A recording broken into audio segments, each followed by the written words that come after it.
Lanjutkan ya ke manajemen piutang, manajemen keuangan 2.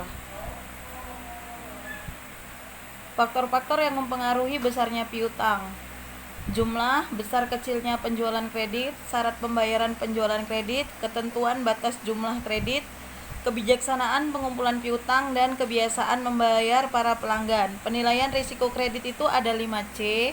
Faktor-faktornya itu ada karakter, capacity, capital, collateral, dan kondisional. Langkah-langkah preventifnya: menentukan besarnya risiko, penyelidikan kemampuan pelanggan, mengadakan klasifikasi langganan. Dalam melakukan klasifikasi pelanggan dapat ditentukan dengan klasifikasi tertentu, misalnya mereka termasuk golongan risiko 5%, 10%, 15%, atau lebih. Mengadakan seleksi para pelanggan. Untuk menyeleksi para pelanggan, manajer perkreditan dapat menentukan kemampuan para pelanggannya. Apakah pelanggan mempunyai kemampuan cukup besar untuk membayar pinjamannya. Tingkat perputaran piutang, rumusnya yaitu receivable turnover net credit sales dibagi dengan average receivable, hari rata-rata pengumpulan piutang atau periode terikatnya modal dalam piutang, yaitu 360. Jadi 1 tahun itu dianggap 360 hari karena 1 bulan dianggap 60 hari. 360 dibagi dengan receivable turnover atau 360 dikali average receivable dibagi net credit sales, hari rata-rata pengumpulan piutang, average collection period. Jadi kalau kalian kemarin belajar yang tentang rasio itu biasanya kalian sudah tahu bahwasannya semakin sedikit itu semakin baik. Maksudnya piutang itu misalnya terkumpul dalam waktu 5 hari. Lebih baiknya misalnya dia dalam 3 hari. Kalau dia makin banyak itu makin buruk ya. Contoh, keterangan tahunnya itu ada 3, 2013, 2014, 2015. Ada net credit sales atau penjualan kredit bersih, itu 1.500.000, 600.000, dan 1.500.000 tahun 2015. Receivable maksudnya piutang tanggal 1/1 ya. 1/1 itu maksudnya tanggal 1 bulan 1. 100.000, 150.000, 350.000. Receivable 31/12 artinya piutang pada tanggal 31 Desember.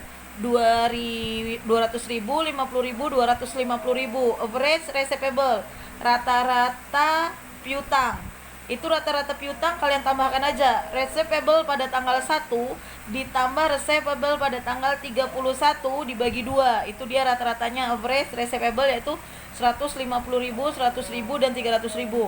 Kalau nanti ujian kemungkinan besar kalau soal ini masuk, saya tidak kasih angkanya ya. Receivable turnover-nya itu ada 10 kali, 6 kali, 5 kali. Average collection period-nya itu ada 36 hari, 60 hari, 72 hari. Apabila rata-rata pengumpulan piutang lebih lama dari batas waktu pembayaran piutang, maka pengumpulan piutang kurang efisien karena pelanggan tidak memenuhi pembayaran yang disyaratkan. Karena biasanya ada ketentuan pembayaran, kalian bisa baca di materinya ya. Sebaliknya, turnover tinggi sehingga perputaran piutang lebih cepat yang akan terikat dalam piutang waktu pendek. Akibatnya investasi piutang alami modal cukup kecil, bukan alam tuh ya, alami ya. Hubungan penjualan kredit dengan perputaran kas. Perputaran kas masuk atau cash inflow turnover karena penjualan kredit budget pengumpulan piutang disusun berdasarkan budget penjualan dengan memperhatikan faktor-faktor term of sales, jangka waktu penjualan, kebiasaan pelanggan bayar hutangnya. Contoh pengelolaan piutang yaitu bulan penjualan itu April sampai dengan Juli. Jumlah penjualan itu 5.500.000, 6.000.000, 6.500.000, 7.500.000. Nah, sekarang kalian lihat syarat pembayaran. 2/10 N/30. Berarti itu diskon 2% dalam 10 hari. 1 bulan itu dianggap 30 hari. Berdasarkan pengalaman, para pelanggan akan melakukan pembayaran sebagai berikut. 70% penjualan akan diterima pembayarannya dalam waktu 10 hari setelah bulan penjualan. Nah, itu kalian lihat ya poin-poinnya ya. 20% penjualan akan diterima pembayarannya dalam waktu 20 hari setelah bulan penjualan. Berarti kalau dia belinya di bulan Januari, nanti 31 Januari berarti dia dibayar bulan 10 hari setelah itu ya, bulan Februari. Begitu. Lalu yang poin ketiga, 10% penjualan akan diterima bayarnya dalam bulan kedua.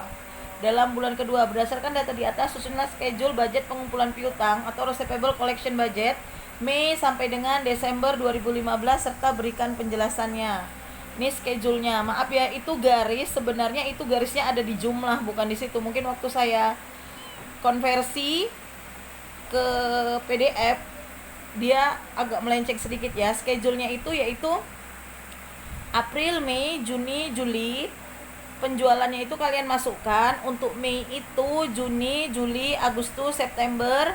Itu nanti ada perhitungannya. Karena di sini saya pakai penjelasan ya. Untuk bulan Mei itu kenapa bisa muncul 4.873.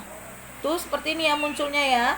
Yang pertama, penjualan bulan April adalah 5.500.000. Piutang diterima di bulan Mei itu 70%. Tadi kan dibilang 20% dibayar 10 hari kemudian.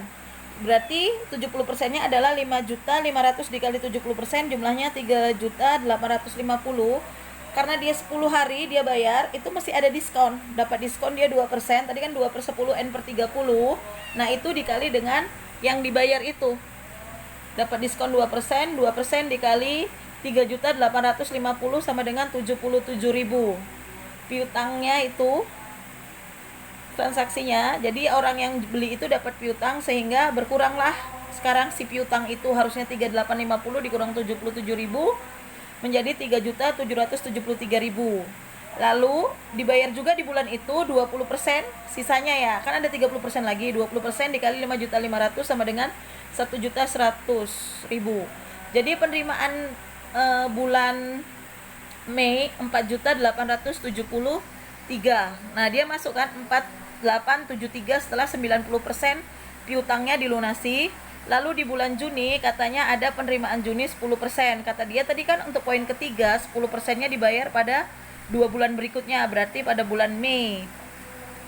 Jadi dia itu dikalikan sisanya 10% kali 5.500.550.000. Ini dia jumlahnya, jadinya 4.873 ditambah dengan 500.000. Kalau dijumlahkan itu sebenarnya bukan lagi 5.500.000 ya, tapi jumlahnya menjadi 5.373.000 setelah ada tadi potongannya, potongan penjualannya. Lalu muncullah sekarang di bulan Mei ada piutang sebesar 6 juta. Lalu penjualannya 6 juta, piutang diterima bulan Juni 70% dikali 6 juta 4.200.000, ada diskon 2%, dikurang 2% menjadi 4.116, ditambah 1.200.000 sama dengan 5.316. Yang untuk bulan Juli sama ya, baru dibayar bulan Juli. Tadi maaf ya, yang untuk yang bulan ini jumlahnya menjadi, ini bukan 500.000 ya, tapi 550.000 ya, maaf ya. Jadi saya potong balik ke atas. Harusnya dibuat 550, saya buat 500.000 sehingga tadi jumlahnya menjadi 5.423.000. Seperti itu ya, maaf ya. Lalu muncullah dia untuk bulan Juni dibayarnya itu 5.513. Lalu untuk bulan Julinya 600.000, ada jumlahnya di sini ya. Nanti kalian kalau di soal kalian juga jelaskan seperti itu ya. Jadi semuanya dijelaskan. Untuk bulan selanjutnya bulan Juni juga begitu, 6.500.000, 70% dibayar di bulan Juli. Lalu 20% lagi dibayar di bulan Juli juga pada akhir bulan. Lalu di bulan Agustus tinggal 10%, ada diskon tetap ya 2%, itu mengurangi jumlah piutang ya. Lalu yang bulan Juli juga seperti itu untuk bulan Agustus. Oke, sampai di situ saya rasa kalian mengerti. Terima kasih.